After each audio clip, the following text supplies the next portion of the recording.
ರುಚಿ ತೋರಿಸಿದ್ರು. ಜೊತೆಗೆ ಶ್ರಮದ ಫಲದ ಪಾಠ ಕಲಿಸಿದ್ರು. ರಾಹುಲ್ ಜೊತೆ ಸೇರಿ ಪೈಪ್ ತೆಗೆದ. ಬೇರುಗಳು ಸಿಕ್ಕಾಕೊಂಡಿದೆ ಅಂತ ಅರ್ಜುನ್ ಹೇಳ್ದ. ಹನಿ ಹನಿಯಿಂದ ನೀರಡಿಕೆ ತೀರಿಸಿ ಗಿಡಗಳನ್ನೆಲ್ಲ ಸಂತೋಷಪಡಿಸಿದ. ತನ್ನ ಕೈಯಲ್ಲಿದ್ದ ಗೇಮ್ ಬಿಟ್ಟು ಹೊರಗೆ ಆಡಿದ. ಅಲ್ಲಿ ಖುಷಿಯ ಜಾತ್ರೆಯನ್ನೇ ಕಂಡ. ನಿಜವಾದ ಸಂತೋಷ ಮನಸ್ಸನ್ನು ತುಂಬಿತು. ಹೀಗೆ ಬೇಸಿಗೆ ರಜಾ ಕಳೆಯಿತು. ರೂಮಿನಲ್ಲಿ ಹಗಲ ಹೊತ್ತಲ್ಲೂ ಪೂರ್ತಿಯಾಗಿ ಕತ್ತಲು ಕವಿದಿರುತ್ತೆ. ಯಾಕೆಂದ್ರೆ ಯಾವಾಗ್ಲೂ ಕರ್ಟನ್ ಕ್ಲೋಸ್ ಆಗಿರುತ್ತೆ. ಅರ್ಜುನ್ ತನ್ನ ಮಂಚದ ಮೇಲೆ ಕೂತ್ಕೊಂಡಿರ್ತಾನೆ. ಯಾವಾಗ್ಲೂ ಮೊಬೈಲ್ನಲ್ಲಿ ಗೇಮ್ ಆಡ್ತಿರ್ತಾನೆ. ಅವನ ಬೆರಳುಗಳು ವೇಗವಾಗಿ ಸ್ಕ್ರೀನ್ ಮೇಲೆ ಆಡ್ತಿರುತ್ತೆ. ಮತ್ತವನ ಗಮನ ಪೂರ್ತಿ ಮೊಬೈಲ್ ಮೇಲೆ ನೆಟ್ಟಿರುತ್ತೆ. ಆಗ ಅವನಮ್ಮ ಮಾಯಾ ರೂಮ್ ಒಳಗೆ ಬರ್ತಾಳೆ. ಅವಳು ಎಲ್ಲಾ ಕಡೆ ನೋಡ್ತಾಳೆ. ಮತ್ತೆ ರೂಮಿನ ಪರಿಸ್ಥಿತಿ ನೋಡಿ ತಕ್ಷಣ ಕೋಪ ಮಾಡ್ಕೋತಾಳೆ. ಅವಳು ಮುಂದೆ ಹೋಗಿ ಒಂದೇ ಕ್ಷಣದಲ್ಲಿ ಕರ್ಟನ್ನ ತೆಗೆದು ಬಿಡ್ತಾಳೆ. ಅರ್ಜುನ್, ನೀನು ಪೂರ್ತಿ ದಿನ ಹೀಗೆ ಕತ್ತಲ ಕೋಣೆಲೆ ಕೂತಿರ್ತೀಯಾ? ಹೊರಗಡೆ ನೋಡು, ಎಷ್ಟು ಚೆನ್ನಾಗಿ ಬಿಸಿಲು ಬಂದಿದೆ. ಕೊನೆ ಪಕ್ಷ ಕೆಳಗಡೆ ಹೋಗಿ ನಿನ್ನ ಫ್ರೆಂಡ್ಸ್ ಜೊತೆ ಆಟನಾದ್ರೂ ಆಡ್ಕೋ ಹೋಗು. ಮಮ್ಮಿ ಪ್ಲೀಸ್, ಹೊರಗಡೆ ತುಂಬಾ ಬಿಸಿಲಿದೆ ಮತ್ ಕೆಳಗಡೆ ತುಂಬಾ ಬೋರಿಂಗ್. ನನ್ನ ಎಲ್ಲಾ ಫ್ರೆಂಡ್ಸ್ಗಳು ಆನ್ಲೈನ್ ಗೇಮ್ಸ್ ಆಡ್ತಿದ್ದಾರೆ. ಈ ಮ್ಯಾಚ್ ಇನ್ನೇನು ಮುಗಿಯುತ್ತೆ, ಇನ್ನೊಂದು 5 ನಿಮಿಷ ಅಷ್ಟೇ. ಮಾಯಾ ಅರ್ಜುನ್ ಕಡೆ ಕೋಪದಿಂದ ನೋಡ್ತಾಳೆ. ಮತ್ತೆ ಅವನ ಕೈಯಿಂದ ತಕ್ಷಣ ಮೊಬೈಲ್ನ ಕಿತ್ಕೋತಾಳೆ. ಇಲ್ಲ, ನಿಂದ ಆಟ ಜಾಸ್ತಿ ಆಯ್ತು. ನಿಂಗಾಗ್ಲೇ ಸಮ್ಮರ್ ಹಾಲಿಡೇ ಶುರುವಾಗಿದೆ. ಮತ್ತೆ ನೀನ್ 3 ಹೊತ್ತು ಫೋನ್ ಹಿಡ್ಕೊಂಡು ಕೂತಿರೋದನ್ನ ನನ್ನಿಂದ ನೋಡಕ್ಕಾಗ್ತಿಲ್ಲ. ನಾನು ಡಿಸೈಡ್ ಮಾಡಿದೀನಿ. ನಾವು ನಾಳೆನೆ ಹಳ್ಳಿಗೆ ಹೋಗ್ತಾ ಇದೀವಿ. ನಿನ್ನ ತಾತ ನಿನ್ನ ತುಂಬಾ ನೆನಪಿಸ್ಕೋತಾ ಇದ್ದಾರೆ. ಏನು ಹಳ್ಳಿಗ? ಮಮ್ಮಿ, ಅಲ್ಲಿ ಸಿಗ್ನಲ್ ಕೂಡ ಸಿಗೋದಿಲ್ಲ. ನಾನಲ್ಲಿ ಏನ್ ಮಾಡ್ಲಿ? ಅಲ್ಲಿ ಬರೀ ಧೂಳು ಮತ್ತೆ ಸಗಣಿ ವಾಸನೆ ಅಷ್ಟೇ. ಪ್ಲೀಸ್, ನಾನಿಲ್ಲೇ ಇದ್ಬಿಡ್ತೀನಿ. ನೀನೆಲ್ಲ ರೆಡಿ ಮಾಡ್ಕೊಂಡು ನಾವು ನಾಳೆ ಬೆಳಗ್ಗೆ ಹೊರಡ್ತಾ ಇದ್ದೀವಿ. ಅಲ್ಲಿ ನಿನಗೆ ನಿಜವಾದ ಪ್ರಪಂಚ ಏನು ಅಂತ ಗೊತ್ತಾಗುತ್ತೆ. ಈ ಚಿಕ್ಕ ಸ್ಕ್ರೀನಿನ ಪ್ರಪಂಚದಿಂದ ಹೊರಗಡೆ ಹೋಗ್ಬೇಕು. ಮಾಯಾ ಹೀಗೆ ಹೇಳಿ ಹೊರಟು ಹೋಗ್ತಾಳೆ. ಅರ್ಜುನ್ ಈ ವಿಷಯ ಕೇಳಿ ತುಂಬಾ ಬೇಜಾರಾಗ್ತಾನೆ. ಮಾರನೇ ದಿನ ಒಂದು ಬಸ್ ಹಳ್ಳಿಯ ಬಸ್ ಸ್ಟ್ಯಾಂಡ್ಗೆ ಬಂದು ನಿಂತ್ಕೊಳ್ಳುತ್ತೆ. ಅರ್ಜುನ್ ಮತ್ತೆ ಮಾಯಾ ಬಸ್ಸಿಂದ ಕೆಳಗಿಳಿತಾರೆ. ಹಳ್ಳಿ ಸುತ್ತಮುತ್ತ ಹಸಿರಿನಿಂದ ತುಂಬಿ ಕಂಗೊಳಿಸ್ತಾ ಇರುತ್ತೆ. ಅಲ್ಲಿ ಬೀಸೋ ಗಾಳಿ ಕೂಡ ತಂಪಾಗಿ ಬೀಸ್ತಾ ಇರುತ್ತೆ. ತನ್ನ ಹೆಗಲ ಮೇಲೆ ಬ್ಯಾಗ್ ಹೊತ್ತು ಬಂದ ಅರ್ಜುನ್ ಬೇಜಾರಾಗಿ ಕಾಣ್ತಿರ್ತಾನೆ. ಆದ್ರೆ ಮಾಯಾ ಮುಖದ ಮೇಲೆ ಹಳ್ಳಿಗೆ ವಾಪಸ್ ಬಂದ ಸಂತೋಷ ಎದ್ದು ಕಾಣ್ತಿರುತ್ತೆ. ಅಷ್ಟೊತ್ತಿಗೆ ರಾಹುಲ್ ತನ್ನ ಸೈಕಲ್ ತಗೊಂಡು ಅಲ್ಲಿಗೆ ಬರ್ತಾನೆ. ಅರ್ಜುನ್ ಅಣ್ಣ, ಅತ್ತೆ, ನಾವು ನಿಮ್ಮಿಬ್ರಿಗೂ ಎಷ್ಟು ದಿನದಿಂದ ಕಾಯ್ತಾ ಇದ್ವಿ ಗೊತ್ತಾ? ಬನ್ನಿ, ಸಾಮಾನು ಸೈಕಲ್ ಮೇಲಿಡಿ. ಅಲ್ವಾ ರಾಹುಲ್, ಇನ್ನೆಷ್ಟು ಬಿಸಿಲಿದೆಯೋ. ಮತ್ ನನ್ ಫೋನ್ ನೋಡಿಲಿ, ಇದರಲ್ಲಿ ಒಂದು ನೆಟ್ವರ್ಕ್ ಕಡ್ಡಿ ಕೂಡ ತೋರಿಸ್ತಿಲ್ಲ. ಇವಾಗ ನಾನು ಏನ್ ಮಾಡೋದು? ಅಯ್ಯೋ ಅಣ್ಣ, ಇಲ್ಲಿ ನೆಟ್ವರ್ಕ್ ಅವಶ್ಯಕತೆ ಆದ್ರೂ ಯಾರಿಗಿದೆ? ಇಲ್ಲಿ ಹಕ್ಕಿಗಳು ಮತ್ತೆ ತಣ್ಣನೆ ಗಾಳಿನೇ ಸಾಕು. ಬನ್ನಿ, ಅಜ್ಜ ಮನೆಯಲ್ಲಿ ನಿಮ್ಗೋಸ್ಕರ ಮಾವಿನ ಹಣ್ಣಿನ ರಸಾಯನ ಮಾಡ್ಕೊಂಡು ಕಾಯ್ತಿದ್ದಾರೆ. ಅರ್ಜುನ್ ಬೇಜಾರಾದ ಹಾಗೆ ಕಾಣ್ತಾನೆ. ಮತ್ತೆ ತನ್ನ ಬ್ಯಾಗ್ ಅನ್ನ ರಾಹುಲ್ ಸೈಕಲ್ ಮೇಲೆ ಇಡ್ತಾನೆ. ಆಮೇಲೆಲ್ಲ ಒಟ್ಟಿಗೆ ಮನೆ ಕಡೆ ಹೊರಡ್ತಾರೆ. ಮನೆ ಅಂಗಳದಲ್ಲಿ ತಾತ ಮಂಚದ ಮೇಲೆ ಕೂತಿರ್ತಾರೆ. ಮತ್ತೆ ಇವರಿಗೆ ಕಾಯ್ತಾ ಇರ್ತಾರೆ. ಅಷ್ಟೊತ್ತಿಗೆ ಮೂವರು ಮನೆ ತಲುಪ್ತಾರೆ. ಅವರನ್ನ ನೋಡಿದ ತಕ್ಷಣ ತಾತನಿಗೆ ತುಂಬಾ ಖುಷಿ ಆಗತ್ತೆ. ಅವರು ತಕ್ಷಣ ಎದ್ದು ಅರ್ಜುನ್ ಕಡೆ ಬರ್ತಾರೆ ಮತ್ತು ಅವನನ್ನ ಗಟ್ಟಿಯಾಗಿ ಅಪ್ಕೋತಾರೆ.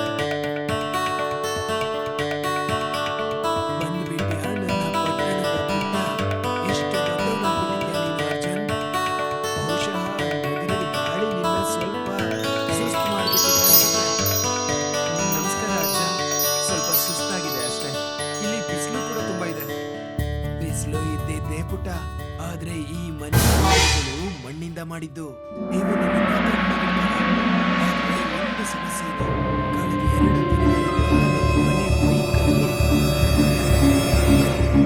ಬಾವಿ ನೀರು ಕೂಡ ಕಡಿಮೆ ಆಗ್ಬಿಟ್ಟಿದೆ. ಏನಾಯ್ತು ಅಪ್ಪಾಜಿ? ಮೋಟಾರ್ ಕೆಟ್ಟು ಹೋಗಿದೇನು? ಇಲ್ಲ, ಮೋಟಾರ್ ಸರಿನೇ ಇದೆ. ಎಲ್ಲೋ ಪೈಪ್ ಕಟ್ಟಾಗಿದೆ ಅನ್ಸುತ್ತೆ. ನಾನು ಪ್ಲಂಬರ್ನ ಕರೆದಿದ್ದೆ, ಆದ್ರೆ ಅವನು ಮುಂದಿನ ವಾರಕ್ಕಿಂತ ಮುಂಚೆ ಬರೋಕ್ಕಾಗಲ್ವಂತೆ. ನಾವಲ್ಲಿವರೆಗೂ ದೂರದಲ್ಲಿರೋ ಕೆರೆಯಿಂದ ನೀರು ತರಬೇಕು. ಅರ್ಜುನ್ ದಿನ ಕೆರೆಯಿಂದ ನೀರು ತರೋದ್ರ ಬಗ್ಗೆ ಯೋಚನೆ ಮಾಡಿ ಸ್ವಲ್ಪ ಹೆದರ್ಕೊತಾನೆ. ಆ ಕಡೆ ರಾಹುಲ್ ಅವರ ಬ್ಯಾಗ್ ಅನ್ನೆಲ್ಲ ಒಳಗಡೆ ತಗೊಂಡು ಹೋಗ್ತಾನೆ. ಆಮೇಲೆ ಎಲ್ಲರೂ ಒಳಗೆ ಹೋಗಿ ಫ್ರೆಶ್ ಅಪ್ ಆಗ್ತಾರೆ. ಸ್ವಲ್ಪ ಹೊತ್ತಾದ್ಮೇಲೆ ಅರ್ಜುನ್ ಮತ್ತೆ ರಾಹುಲ್ ಒಂದು ದೊಡ್ಡ ಮರದ ನೆರಳಿನಲ್ಲಿ ಕೂತ್ಕೊಂಡಿರ್ತಾರೆ. ಅರ್ಜುನ್ ಈ ಕಡೆ ಆ ಕಡೆ ನೆಟ್ವರ್ಕ್ ಹುಡುಕೋದ್ರಲ್ಲಿ ಬ್ಯುಸಿ ಆಗಿರ್ತಾನೆ. ಆದ್ರೆ ರಾಹುಲ್ ಕಲ್ಲು ಮತ್ತೆ ಮೊಳೆ ಹಿಡ್ಕೊಂಡು ತನ್ನ ಚಪ್ಪಲಿ ಸರಿ ಮಾಡ್ಕೊಳ್ತಾ ಇರ್ತಾನೆ. ರಾಹುಲ್, ನಿಜ ಹೇಳು, ಇಲ್ಲಿ ಎಲ್ಲೂ ಕೂಡ ವೈಫೈ ಇಲ್ವೇ ಇಲ್ವಾ? ನಾನ್ ನನ್ನ ಫ್ರೆಂಡ್ಸ್ಗೆಲ್ಲ ಒಂದು ಅರ್ಜೆಂಟ್ ಮೆಸೇಜ್ನ ಕಳಿಸ್ಬೇಕು. ಅಣ್ಣ, ಇಲ್ಲಿ ವೈಫೈಗಿಂತ ಹೈಫೈ ಜೀವನ ನಡೆಸ್ಬೋದು. ಕಷ್ಟ ಆಗ್ಬೋದು, ಆರಾಮಾಗಿ ನಿದ್ದೆ ಮಾಡು. ಮತ್ತೆ ಅಂದಹಾಗೆ ಅಜ್ಜನೂ ಬೇಜಾರಲ್ಲಿದ್ದಾರೆ. ನೀನ್ ನಂಗೆ ಸಹಾಯ ಮಾಡ್ತೀಯಾ? ಪೈಪಲ್ಲಿ ಏನ್ ಸಮಸ್ಯೆ ಆಗಿದೆ ಅಂತ ನೋಡೋದಕ್ಕೆ? ನನಗ್ ಪೈಪ್ ಬಗ್ಗೆ ಏನ್ ಗೊತ್ತಿದೆ? ನನಗ್ ಬರೀ ಆಪ್ಸ್ ಡೌನ್ಲೋಡ್ ಮಾಡೋದಷ್ಟೇ ಗೊತ್ತು. ಯಾವ್ದಾದ್ರು ಆಪ್ ಇದ್ದಿದ್ರೆ ಅದ್ರ ಹೆಲ್ಪ್ ಇಂದ ಪೈಪ್ನ ಸರಿ ಮಾಡ್ತಿದ್ದೆ. ಸ್ವಲ್ಪ ತಲೆ ಉಪಯೋಗಿಸು ಅರ್ಜುನ್. ನೀರು ಸುತ್ತಲೂ ಸೈನ್ಸ್ ಹೋಗ್ತಿದ್ಯಾ ಅಲ್ವಾ? ಬಾ ಹೋಗ್ ನೋಡೋಣ ನೀರು ಎಲ್ಲಿ ಹೋಗ್ತಿದೆ ಅಂತ. ಅರ್ಜುನ್ ಮನಸ್ಸಿಗೆ ಬೇಜಾರಾದ್ರೂ ಮೊಬೈಲ್ ಜೇಬಲ್ಲಿ ಇಟ್ಕೊಂತಾನೆ. ಮತ್ತೆ ರಾಹುಲ್ ಜೊತೆಗೆ ಮನೆಯ ಹಿಂಭಾಗಕ್ಕೆ ಹೋಗ್ತಾನೆ. ಅಲ್ಲಿ ನೀರಿನ ಮೇನ್ ಪೈಪ್ ಹಾಕಲಾಗಿರುತ್ತೆ. ರಾಹುಲ್ ಮತ್ತೆ ಅರ್ಜುನ್ ಇಬ್ಬರು ಮನೆಯ ಹಿಂಭಾಗಕ್ಕೆ ತಲುಪ್ತಾರೆ. ಅಲ್ಲಿ ನೀರಿನ ಎಲ್ಲಾ ಪೈಪ್ಗಳನ್ನ ಹಾಕಿರ್ತಾರೆ. ಇಬ್ರು ಒಂದು ಚಿಕ್ಕ ಟ್ಯಾಂಕ್ ಇಂದ ಮನೆಗೆ ನೀರು ತಲುಪಿಸೋಕೆ ಹಾಕಿದ್ದ ಹಳೆಯ ಲೋಹದ ಪೈಪ್ಗಳನ್ನ ಗಮನ ಇಟ್ಟು ನೋಡ್ತಾರೆ. ಇಲ್ಲಿ ಕೇಳು, ಇಲ್ಲಿ ಶಬ್ದ ಜೋರಾಗಿದೆ.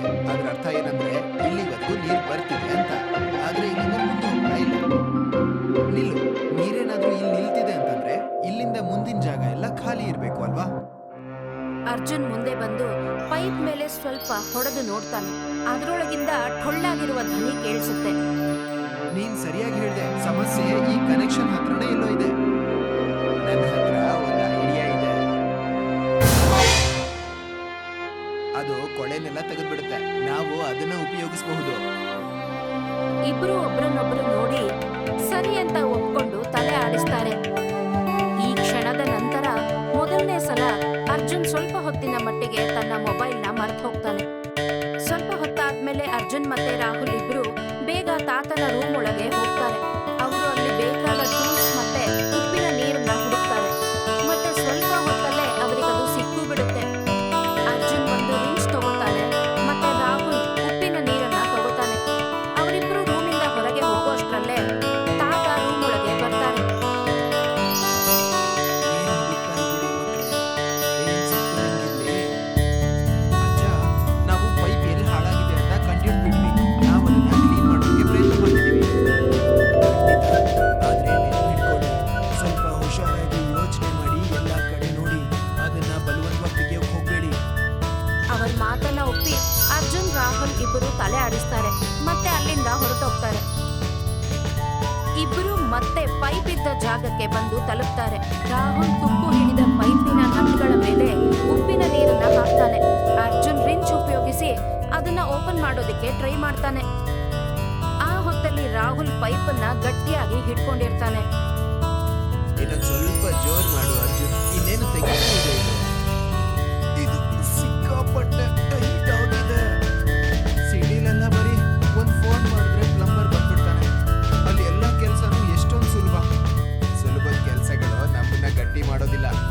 ನೀನೇ ಏನನ್ನಾದ್ರೂ ಸರಿ ಮಾಡಿದ್ರೆ ಅದ್ರ ಖುಷಿ ಬೇರೆನೇ ಇರುತ್ತೆ. ಆ ಪ್ರಯತ್ನದ ನಂತರ ಕೊನೆಗೂ ಪೈಪ್ನ ನಟ್ಗಳು ಬಿಡಿಸ್ಕೊಳ್ಳುತ್ತೆ. ಆಮೇಲೆ ಪೈಪ್ ಓಪನ್ ಆಗುತ್ತೆ. ಇಬ್ಬರ ಮುಖದ ಮೇಲೂ ಗೆಲುವಿನ ನಗು ಮೂಡುತ್ತೆ.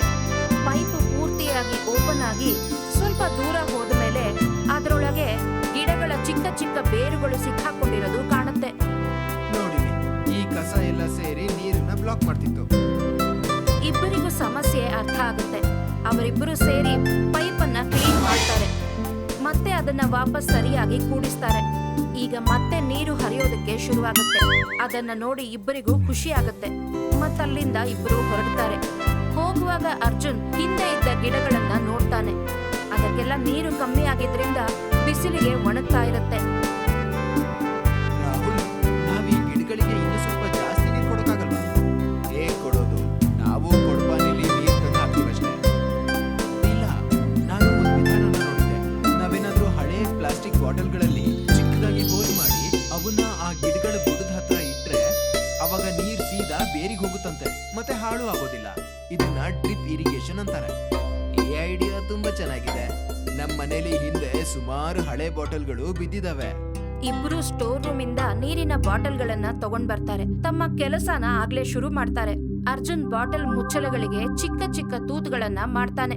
ಮತ್ತೆ ರಾಹುಲ್ ಅದನ್ನೆಲ್ಲ ಗಿಡದ ಮೇಲೆ ನೆಡೋದಕ್ಕೆ ಅದಕ್ಕೆ ಬಿದಿರಿನ ಕೋಲುಗಳನ್ನ ರೆಡಿ ಮಾಡ್ತಾನೆ. ತಾತ ಮತ್ತು ಮಾಯಾ ಇಬ್ರು ರೂಮಲ್ಲಿ ಕೂತ್ಕೊಂಡು ಮಾತಾಡ್ತಾ ಇರ್ತಾರೆ. ಆಗ ಅರ್ಜುನ್ ಮತ್ತೆ ರಾಹುಲ್ ಇಬ್ರು ಒಳಗೆ ಬರ್ತಾರೆ. ಅವರ ಬಟ್ಟೆ ಪೂರ್ತಿ ಕೊಳೆ ಆಗಿರುತ್ತೆ, ಆದ್ರೆ ಅವರ ಮುಖದ ಮೇಲೆ ಮೊದಲ್ಗಿಂತ ಜಾಸ್ತಿ ಸಂತೋಷ ಕಾಣ್ತಿರುತ್ತೆ. ಅಯ್ಯೋ ದೇವ್ರೆ, ನಿಮ್ಮಿಬ್ರಿಗೂ ಏನಾಗಿದೆ ಇವತ್ತು? ಅರ್ಜುನ್, ನೀನ್ ಅದೇ ಹುಡ್ಗನ ಬೆಳಗ್ಗೆ ಧೂಳಿಗೆ ಹೆದರ್ಕೋತಾ ಇದ್ದೆ? ಮಮ್ಮಿ, ನಾವು ಪೈಪ್ನ ಸರಿ ಮಾಡಿದ್ವಿ. ಮತ್ತೆ ಅಷ್ಟೇ ಅಲ್ಲ, ನಾವು ಎಲ್ಲಾ ಗಿಡಗಳಿಗೂ ಒಂದು ಹೊಸ ನೀರನ್ನ ಉಳಿಸೋ ಸಿಸ್ಟಮ್ ಕೂಡ ಮಾಡಿದೀವಿ. ನಿಜವಾಗ್ಲೂನಾ? ಬನ್ನಿ ನೋಡೋಣ. ನಂತರ ಎಲ್ಲರೂ ಅಲ್ಲಿಂದ ಹೋಗ್ತಾರೆ. 4 ಜನ ಮನೆ ಅಂಗಳದ ಹತ್ತಿರ ಇದ್ದ ನಲ್ಲಿ ಹತ್ರ ಬರ್ತಾರೆ. ಅರ್ಜುನ್ ಮುಂದೆ ಬಂದು ನಲ್ಲಿನ ಓಪನ್ ಮಾಡ್ತಾನೆ. ಮೊದಲು ಸ್ವಲ್ಪ ಗಾಳಿಯ ಸೌಂಡ್ ಬರುತ್ತೆ, ಆಮೇಲೆ ತಕ್ಷಣ ನೀರು ಜೋರಾಗಿ ಹರಿಯಕ್ಕೆ ಶುರುವಾಗುತ್ತೆ. ಬಂದ್ಬಿಡ್ತು, ನೀರ್ ಬಂದ್ಬಿಡ್ತು. ಅದನ್ನು ನೋಡಿ ಎಲ್ಲರಿಗೂ ತುಂಬಾ ಖುಷಿ ಆಗುತ್ತೆ. ಅರ್ಜುನ್ ಮನಸ್ಸಿಗೆ ಎಷ್ಟು ಖುಷಿ ಆಗುತ್ತೆ ಅಂದ್ರೆ ಅದವನಿಗೆ ಯಾವ ವಿಡಿಯೋ ಗೇಮಿಂದಾಗೂ ಸಿಕ್ಕಿರಲಿಲ್ಲ. ಒಂದ್ ನಿಮಿಷ, ಇನ್ನೂ ಒಂದ್ ಕೆಲ್ಸ ಬಾಕಿ ಇದೆ. ಬನ್ನಿ, ಹಿಂದೆ ಇರೋ ಹೊಲದ ಹತ್ರ ಹೋಗೋಣ. ಅರ್ಜುನ್ ವೇಗವಾಗಿ ಮನೆಯ ಹಿಂಭಾಗಕ್ಕೆ ಓಡ್ತಾನೆ. ಮಿಕ್ಕವರೆಲ್ಲ ಕೂಡ ಅವನ ಹಿಂದೆನೆ ಅಲ್ಲಿಗೆ ಬಂದು ತಲುಪ್ತಾರೆ.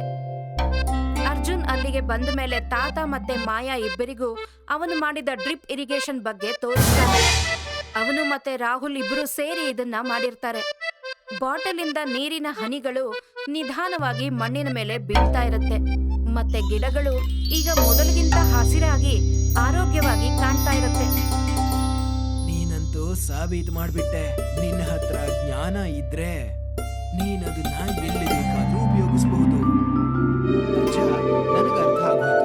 ನನ್ನ ಫೋನ್ ನಂಗೆ ಪ್ರಪಂಚ ತೋರಿಸ್ತಿತ್ತು, ಆದ್ರೆ ನಂಗೆ ಅನುಭವ ಕೊಡ್ತಾ ಇರ್ಲಿಲ್ಲ. ನೀನಿಲ್ಲಿ ಬೋರ್ ಆಗ್ಲಿಲ್ಲ ಅಂತ ನಂಗೆ ತುಂಬಾ ಖುಷಿ ಆಗ್ತಿದೆ ಅರ್ಜುನ್. ಬೋರ? ಮಮ್ಮಿ, ಈಗ ನಾನು ರಾಹುಲ್ ಜೊತೆ ಸೇರ್ಕೊಂಡು ಊರಿನ ಹಳೆ ಬಾವಿನ ಕೂಡ ಸರಿ ಮಾಡ್ಬೇಕು. ನಾವು ನಾಳೆ ಬಗ್ಗೆ ಪ್ಲಾನ್ ಕೂಡ ಮಾಡಿದೀವಿ.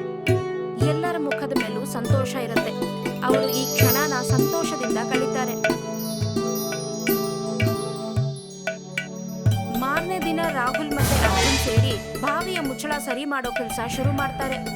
ಅವರಿಬ್ರು ಒಟ್ಟಿಗೆ ಬೆಟ್ಟ ಗುಡ್ಡ ಜಮೀನುಗಳಲ್ಲಿ ಸುತ್ತಾಡ್ತಾರೆ. ರಾಹುಲ್ ಅರ್ಜುನ್ನ ತನ್ನ ಫ್ರೆಂಡ್ಸ್ ಹತ್ರ ಕರ್ಕೊಂಡು ಹೋಗ್ತಾನೆ. ಅಲ್ಲಿ ಅವರೆಲ್ಲ ಸೇರಿ ಖೋ ಖೋ, ಕಬಡ್ಡಿ ಎಲ್ಲ ಆಟ ಆಡ್ತಾರೆ. ಹೀಗೆ ದಿನ ಕಳೀತಾ ಹೋಗುತ್ತೆ.